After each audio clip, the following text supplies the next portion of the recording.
दोस्तों, जब अमेरिका के सबसे ताकतवर राष्ट्रपति डोनाल्ड ट्रंप तक की बात भारत ने ठुकरा दी, तो पाकिस्तान यह कैसे सोच सकता है कि वो अमेरिकी मंत्री के जरिए भारत से अपनी बात मनवा लेगा। और देखा जाए तो यह वही डोनाल्ड ट्रंप है जिन्होंने हमेशा भारत पर दबाव डालने की कोशिश की है। साथ ही ऑपरेशन सिंदूर के वक्त भारत और पाकिस्तान के बीच जंग रुकवाने का क्रेडिट दुनिया भर में लेते फिर रहे थे, लेकिन भारत ने तब भी उनकी एक नहीं मानी। इसके बाद पाकिस्तान के जनरल को व्हाइट हाउस बुलाया गया और हमारी रक्षा डील्स पर भी सवाल उठाए। तो अब पाकिस्तान किस गलत फहमी में है कि भारत उनके किसी अमेरिकी मददगार मंत्री मार्को रूबियो की बात सुनेगा। भारत ने तब भी साफ कह दिया था कि हम न झुकेंगे, न बिकेंगे और न ही किसी के दबाव में अपनी विदेश नीति बदलेंगे। और आज वही पाकिस्तान ट्रंप के मंत्री के जरिए भारत से सुलह की भीख मांग रहा है। दरअसल इस्लामाबाद और वॉशिंगटन के रिश्तों में इन दिनों नई गर्मजोशी देखी जा रही है, जहां हाल ही में पाकिस्तान के फील्ड मार्शल असीम मुनीर और अमेरिका के राष्ट्रपति डोनाल्ड ट्रंप के बीच व्हाइट हाउस में लंच मीटिंग हुई, जिसने दुनिया का ध्यान खींचा। ये मीटिंग इतनी गुप्त थी कि इसमें किस बात पर चर्चा हुई ये किसी को नहीं पता, लेकिन इसके तुरंत बाद अमेरिकी विदेश मंत्री मार्को रूबियो ने पाकिस्तान के प्रधानमंत्री शहबाज शरीफ से टेलीफोन पर बात की, जिसमें भारत पाक तनाव, क्षेत्रीय स्थिरता, मिडिल ईस्ट की स्थिति और आतंकवाद के खिलाफ साझा लड़ाई जैसे मुद्दों पर चर्चा हुई। और असली खेल तब शुरू हुआ जब शहबाज शरीफ ने एक बार फिर भारत पाक संघर्ष विराम का क्रेडिट डोनाल्ड ट्रंप को देते हुए उनके पाकिस्तान पॉजिटिव बयानों की तारीफ की और उन्हें दक्षिण एशिया में शांति का समर्थक बताया। लेकिन हैरानी तो तब हुई जब शहबाज शरीफ ने अमेरिका से अपील की कि वो जम्मू कश्मीर, सिंधु जल संधि, व्यापार और आतंकवाद जैसे सभी लंबित मुद्दों पर भारत से सार्थक बातचीत करवाए। यानी एक बार फिर पाकिस्तान अपनी नाकामी छुपाकर दूसरों के कंधों पर बंदूक रखने की कोशिश कर रहा है। दिलचस्प बात तो ये है कि शहबाज ने ट्रंप को लुभाने के लिए पाकिस्तान की दुर्लभ खनिज संपदाओं का लालच भी देने की कोशिश की। यानी अब पाकिस्तान खुद भारत से डायरेक्ट बात नहीं कर सकता, तो अमेरिका के सहारे हर मुद्दे पर बात करने के लिए गिड़गिड़ा रहा है। लेकिन सोचने वाली बात यह है, ये वही पाकिस्तान है जो कल तक कहता था कि भारत से तब तक कोई बात नहीं करेगा जब तक कश्मीर पर फैसला वापस नहीं लेता। और अब वही पाकिस्तान सब कुछ भूलकर भारत से फिर से नए संबंध बनाना चाहता है। इसीलिए शहबाज शरीफ ने हाल ही में अमेरिकी विदेश मंत्री से बातचीत के दौरान एक बार फिर पुराना एजेंडा दोहराया कि पाकिस्तान भारत के साथ जम्मू कश्मीर, सिंधु जल संधि, व्यापार और आतंकवाद जैसे सभी लंबित मुद्दों पर गंभीर और रचनात्मक बातचीत को तैयार है। लेकिन वो ये भूल गए कि भारत पहले ही साफ कर चुका है, जब तक पाकिस्तान आतंकवाद पर लगाम नहीं लगाता तब तक कोई बातचीत नहीं होगी। भारत ने तो यहां तक कह दिया है कि अब बात सिर्फ पीओके की होगी और पाकिस्तान को वो इलाका खाली करना होगा। इतना ही नहीं, शहबाज शरीफ ने ट्रंप और रूबियो की उस पहल की भी तारीफ की जिसके चलते सीज फायर समझौता हुआ।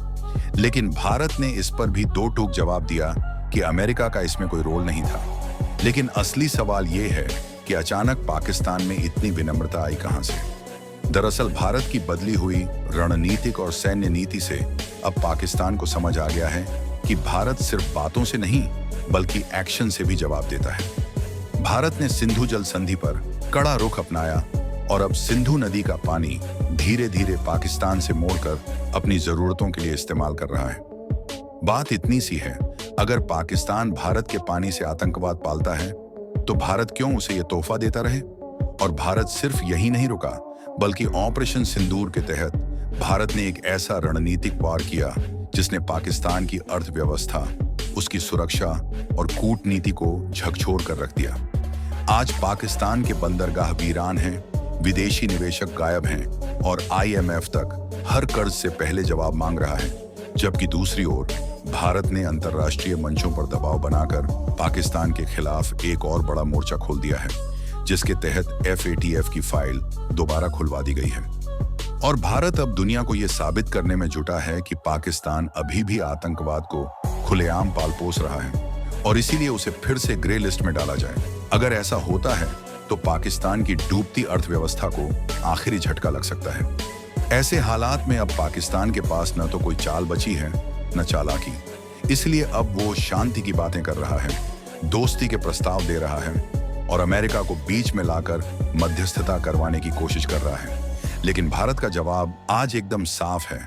जब तक आतंकवाद की फैक्ट्रियां बंद नहीं होती तब तक पाकिस्तान से कोई संपर्क नहीं होगा, और जब भी बात होगी तो सिर्फ पीओके की वापसी पर।